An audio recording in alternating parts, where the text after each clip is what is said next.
If you had told me a month ago that I'd fall for the guy who took the bottom bunk at a weekend retreat for software developers, I would have laughed in your face. And then probably made some joke about how it sounded like the beginning of a bad porno. But here we are. It started with a Slack notification on a Thursday afternoon. My manager, Mark, pinged me about an upcoming company offsite, one of those supposedly team bonding things that involve nature, awkward icebreakers, and absolutely no cell reception. I was already trying to come up with an excuse to skip it when Mark added, "We're short on back-end devs who can make it. You'd be a huge help." So I went. The retreat center was in the middle of nowhere. Pine trees, gravel roads, and a faint smell of campfire smoke hanging in the air. When I got there, someone handed me a room assignment and a paper map, like we were in 2005. I found my cabin, cabin 6, tucked into a little clearing. There were 4 bunks. 2 were already claimed, one by a guy who snored like a buzzsaw, and the other by him. He was standing there shirtless, unpacking a duffel bag. His back was broad, his shoulders dusted with a few freckles, and his jeans hung low enough to hint at the waistband of some expensive-looking underwear. "Hey," he said, looking up. "I'm Nate." I tried to act normal. Hey, James." He smiled, and my brain short-circuited. Not because he was model hot, though he was, but because he had one of those disarming smiles that made it feel like you were in on a secret with him. "You want top or bottom?" he asked, gesturing to the bunk bed. I blinked. "The bunk," he added with a smirk. "Oh, right. I'll take top." "Cool. I get motion sickness," he said casually, as if bunk beds were the same as yachts.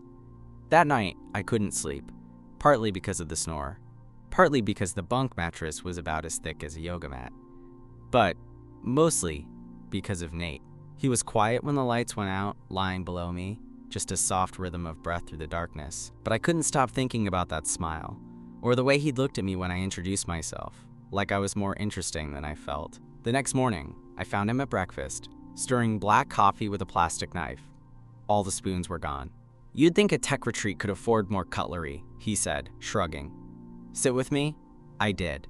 Over cold eggs and instant oatmeal, we talked.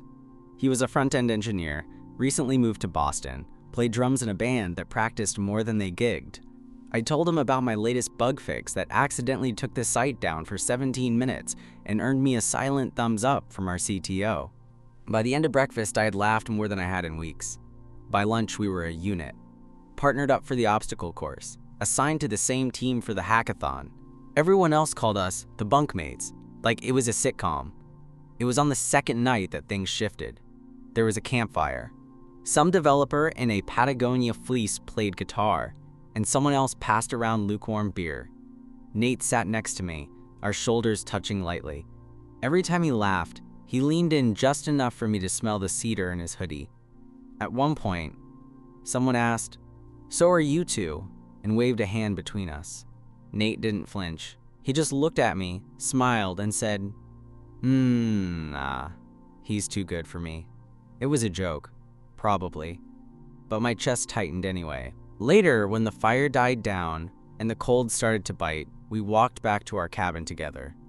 "James," he said, just before we reached the door, "you're different than I expected." "How so?" "I don't know." He scratched the back of his neck. "More real." I didn't know what to say to that, so I just nodded. That night, lying in the top bunk, I stared at the ceiling, wide awake, and then I felt it. The softest tap on the edge of my mattress. His hand. Reaching up. Waiting. I didn't hesitate. I reached down. My fingers brushed his first. Hesitant. Unsure. I half expected him to pull away, laugh it off, call it a joke.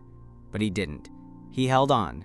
I shifted, slid closer to the edge of the top bunk until my arm dangled completely down, our hands fully locked now. Not in a romantic way. Not yet. Just held. Firm. Warm. He didn't say a word. Neither did I. Minutes passed, maybe more. The only sounds were the snoring guy on the other side of the room and the rustle of wind outside the cabin. But in that silence, something loud was building between us. A pressure. A truth. Eventually, his hand slipped free. I thought that was it, that the moment had passed. Then he whispered, just loud enough for me to hear. "You awake?" "Yeah." A pause. Then, "Can't sleep." I didn't answer, because neither could I. "You wanna?" He hesitated, then chuckled softly, embarrassed. "You wanna come down here?" I stared at the wooden slats inches from my face. My heart thudded. "You sure?" "Yeah," he said. "Just, yeah." Climbing down a bunk bed quietly in the dark is harder than it sounds, especially with your pulse hammering in your ears. But I managed. He scooted to the side, lifting the blanket, making room. The bed wasn't made for two. It barely fit one, but we made it work. Bodies pressed together by necessity, faces close enough to feel each other's breath. I could barely see him in the dark, just outlines. But I could feel everything. His knee brushing mine, the heat of his thigh, his hand inching toward mine again under the blanket. "Is this okay?" he asked. "Yeah," I said. "It's okay." Another beat passed. Then he whispered, "I've never done this before." "Shared a bunk?" I tried to joke. "No," he said, and his voice was steadier than I expected. "This." I didn't ask what this meant. I didn't need to. Instead, I said, "Me neither." And that was the truth. I'd had hookups, a few short relationships, but nothing like this. Nothing that felt like it had started with a laugh over oatmeal and grown quietly, steadily into something that made my chest ache. I don't know who moved first. Maybe it was him. Maybe it was me. But suddenly our foreheads were touching. Our noses bumped, awkward and soft. Then his lips brushed mine. It wasn't like the movies.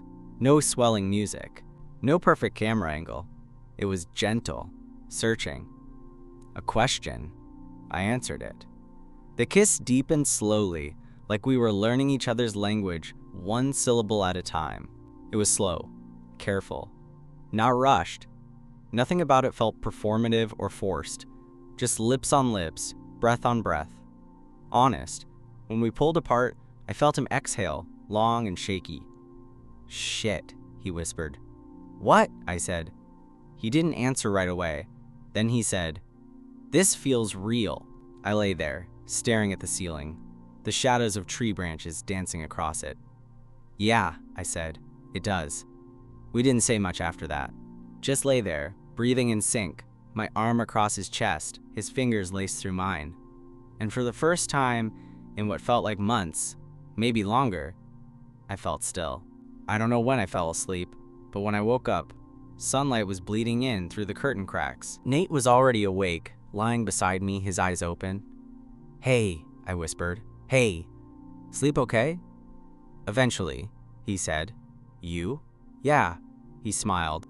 Then he added, "I was afraid you'd freak out in the morning. I was afraid you'd pretend it didn't happen." "Guess we're both still here," he said. And that was enough. For now. We snuck out of the cabin like we'd robbed a bank.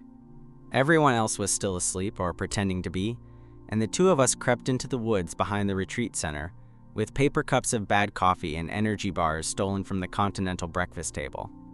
We didn't say much at first, just walked along a pine needle trail, the sun slanting between the trees, birds chirping too enthusiastically for that early in the day. Eventually, Nate broke the silence.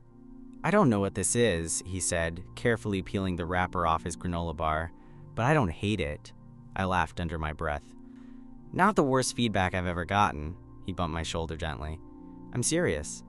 "I know," I said. "Me too." We stopped at a little clearing where the trees gave way to a tiny mossy stream. He sat on a log, motioned for me to join him. "I'm not out," he said after a beat. I nodded. "I figured. I don't want to make this a thing," he continued, eyes on the stream. I like you. And last night felt real." "It was real," I said. "Maybe a little too fast. But we don't have to define it right now." He finally looked at me. "You okay with that?" "Yeah," I said. "I've spent most of my life overthinking things. This time I'm just letting it happen." He smiled at that. "That makes one of us." We sat there until our butts went numb. then wandered back just in time for the group photo and a final awkward round of thank you speeches. He stayed close, but not suspiciously close, just enough that our arms would brush, and once, when nobody was looking, his fingers hooked mine for a second before pulling away. By the time the vans arrived to haul us back to the city, the spell of the woods had already started to fade. The real world crept in like cold air under a cabin door. I sat in the front row of one van. He sat in the back. We didn't talk during the ride. But later that night, after I'd unpacked and showered and was debating ordering pad thai for the third night in a row, I got a text. "Nate, is it weird that I miss you already?" I stared at it longer than I probably should have. Then replied, "Me. Only if it's weird that I was just looking at pictures of you from this weekend." A pause. Then, Nate. "Pics?" Me. "The group ones, obviously." Nate. "Send me the one where you're pretending not to look at me." I did. He sent back a heart emoji. That week at work, we fell into a strange new rhythm. No hand-holding. No secret notes passed during meetings. But there was a shift. Like we were tuned into the same frequency now. He started sitting next to me during lunch. He laughed more. We'd exchange glances across the office that made me forget what I was doing entirely. It was subtle. Invisible to anyone else. But I felt it. And then came Friday. We were the last two in the office, both supposedly catching up on work. He leaned on the corner of my desk, arms crossed, a stupidly attractive smirk on his face. "You doing anything tonight?" he asked casually. "Was thinking about laundry," I said, "and maybe organizing my sock drawer." He chuckled. "Want to ditch all that and come over instead? Will there be food?" "There'll be me," he said, cocky as hell. I pretended to consider. I guess that's edible." He rolled his eyes and walked off. "You're the worst. Come by at 8. I did. His apartment surprised me. I don't know what I expected. Maybe something bachelor basic with bare walls and an Amazon mattress on the floor. But Nate's place actually had style. Not flashy. Just lived in. Comfortable. Plants he remembered to water. Throw pillows that didn't look like they came with the couch. A record player in the corner. He opened the door in joggers and a soft black t-shirt, barefoot, still damp from a shower. His hair was wet, curling slightly at the ends, and he smelled like cedar wood and something citrusy. "Hey," he said, stepping back to let me in. "Hope you like takeout." "I got Thai." I grinned. You remembered. We ate cross-legged on his rug, passing containers back and forth, watching some mindless cooking show on mute with subtitles on. I don't remember much about the show. Or the food. Mostly I remember how close we were sitting. At some point, my knee touched his. He didn't move it. Later, I leaned back on my elbows and watched him laugh at something dumb I said. Full-on laugh, head tilted back, eyes crinkling. And I knew, absolutely knew, that I was in trouble. Because this wasn't just fun. This wasn't just some flirty camp crush. I liked him. Really liked him. And that realization hit me harder than I expected. "You good?" he asked, noticing the shift in my face. "Yeah," I said. "Just tired. Long week." He nodded, stood, and offered his hand. "Come here." He led me to the couch and pulled a blanket over us. We sat like that for a while, shoulder to shoulder, his hand resting on my thigh like it belonged there. I could feel the tension building again, slow and electric. Then he shifted, turned to face me, eyes searching mine. "Can I kiss you again?" I nodded. This time, it wasn't slow. It wasn't careful. It was hungry. He kissed me like he'd been holding back for days. Weeks. Maybe his whole damn life. And I kissed him back the same way. Like something inside me had finally snapped loose. We made out on his couch for what felt like hours. Hands under shirts, soft moans. Our bodies pressed so close I couldn't tell where mine ended and his began. At one point he whispered, You drive me insane, against my lips. Good, I murmured, tugging him closer. We didn't sleep together that night. We could have. We were both right there, on the edge, breathing hard, eyes wild. But when he pulled back and looked at me, his expression softened. I want to, he said, but I don't want this to be just a hookup. Same, I said, my voice hoarse. So instead, we ended up in his bed, fully clothed, limbs tangled, faces inches apart in the dark. And somewhere between one conversation and the next, we fell asleep like that. Together. The next morning was slow. Golden sunlight crept in through Nate's bedroom window, spilling across his rumpled comforter, the hardwood floors, and our tangled legs. I woke up before he did, which was unusual. I'm not a morning person. But something about the quiet, the way he was sleeping with one hand resting on my stomach, made me want to stay exactly where I was. I watched his face, peaceful and totally unguarded. It hit me again like it had the night before. How different this felt. How unscared I was. How comfortable. He stirred eventually, eyes blinking open, slow like he was rebooting. He looked at me, still half asleep, and smiled without saying a word. That smile wrecked me. Hey, I said. Hey, he replied, voice gravelly. Then he stretched, yawned, and said, You stayed. You invited me. Still, he said, nudging me with his knee, wasn't sure if you'd bolt. I'm not really the bolting type, I said, unless there's a fire. We lay there for a while longer before finally crawling out of bed. Nate made coffee. I found 2 half-clean mugs, and we stood in his tiny kitchen like it was the most natural thing in the world. Eventually I said, So, what now? He didn't pretend not to understand. He leaned back against the counter and took a sip of coffee before answering. I don't know, he said. I like you, a lot, but I don't know what I'm doing. Me neither. I don't know how to be this, he added quietly. You don't have to be anything, I said. Not yet. Just be this. With me. He nodded slowly, like he was committing it to memory. Okay. Later I headed home to shower and change, but I left with something in my chest that hadn't been there before. A tiny ember of something new. Hope. Maybe. Or danger. Sometimes they're the same. The next week at work, things changed. It was subtle. No one would have noticed unless they were really looking. But I felt it. He sat closer during meetings. We'd linger in each other's offices a little too long. There were new inside jokes, quiet texts during lunch breaks, a brush of hands when we passed each other at the coffee machine. We weren't a couple. Not yet. But we weren't not one either.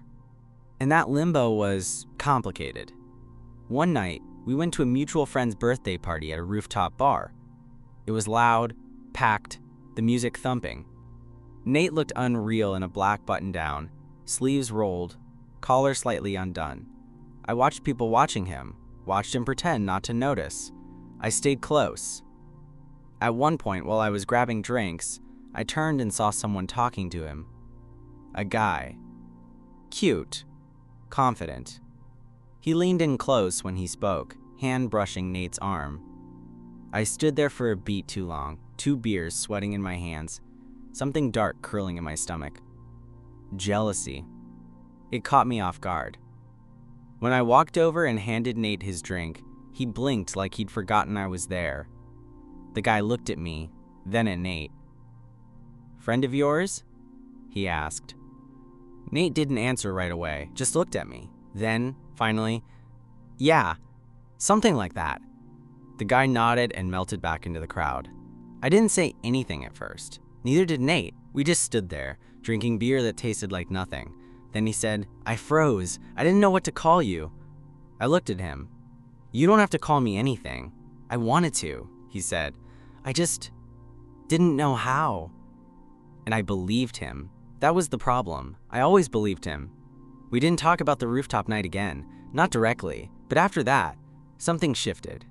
The next time I showed up at Nate's place, he handed me a key. No speech, no ceremony. Just tossed it to me casually while stirring spaghetti. "In case I'm not home," he said. My stomach did a somersault. I kept the key in my wallet. Didn't use it for a few days. Just knowing I had it felt bigger than actually needing it. The nights we spent together started to feel less like sleepovers and more like routines. His apartment smelled like him now. Clean laundry, cedar, whatever shampoo he used. I kept a toothbrush there. He bought cereal he didn't like, but knew I did. We started falling asleep before the credits finished rolling on whatever show we half-watched. I still hadn't told anyone at work. Neither had he. But the tension of secrecy started to dissolve into something more like privacy. A bubble we lived inside, just the two of us. One night, after a shared bottle of wine and too much homemade risotto, I said, "You ever think about what this is?" Nate, curled up next to me on the couch, blinked at the ceiling for a few seconds before answering. "Every damn day." I turned to look at him. "But I also try not to overthink it," he added, "because then I start worrying about everything. What people would say, what this means, if I'm screwing it up." I reached over and ran my fingers through his hair. "You're not screwing it up? You sure?" I nodded, "Pretty damn sure." He kissed me then, soft, familiar, and then, just as my brain started to shut off in the best way, he pulled back and said, "I think I'm falling for you." I froze, not because I didn't feel the same, but because hearing it out loud made it real, solid. "You think?" I said, half smiling, trying to keep my voice steady. "I know," he said quietly. I didn't say anything for a second, just leaned in and kissed him again, longer this time. When we finally pulled apart, I rested my forehead against his. "I'm already there," I whispered. That night, we didn't just sleep together. We slept, arms tangled, breath slow. That kind of sleep where you don't dream, because reality's finally better. For a while, it felt like everything clicked. Weekends were spent tangled up on his couch or wandering through bookstores, getting coffee, sharing fries at divey bars.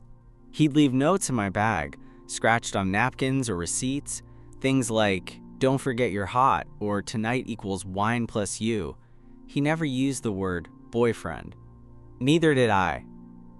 But we lived like it. Then something glitched. It started small. He got quiet after work one night, didn't laugh at a dumb meme I texted, barely touched his dinner. I asked if he was okay, and he said he was just tired. But then he started bailing on plans. Pulling away. Not completely. Just enough that I noticed. Enough that I started counting the silences between us instead of the words. One night, I used the key. Let myself in around 7. He wasn't home. Nothing unusual, but the energy felt off. The TV remote wasn't where he usually left it. The blanket was folded, which he never did. I found a shirt in his laundry I didn't recognize. A cologne I didn't wear. My stomach nodded. I didn't say anything right away. I waited. Until Friday. We were sitting on opposite ends of his couch, eating takeout. Something was playing on the TV, but neither of us was watching it. I finally said, "Are we okay?" He didn't answer right away. Then, "I don't know." That stung more than I expected. "Is there someone else?" I asked, because I had to. "No," he said instantly. "God, no, that's not it." "Then what is it?" He leaned forward, elbows on his knees, running a hand through his hair. "I think I'm scared." "Of what?" "Of this," he said, gesturing between us. "Of how real it feels. Of how much I don't know what I'm doing." I exhaled. "You don't have to know what you're doing." "Neither do I." "I know," he said quietly. "But I don't want to mess this up, and I feel like I might." I moved closer. "The only way to mess it up is to stop showing up." He didn't look at me. "Are you still showing up?" I asked, my voice low. He nodded. "I want to." "Then that's enough." He looked at me finally. His eyes were tired, but behind them, something was still there, something unbroken. He reached out, took my hand. "Okay," he said, "I'm here." And that was it. We didn't fix everything that night, but we started again.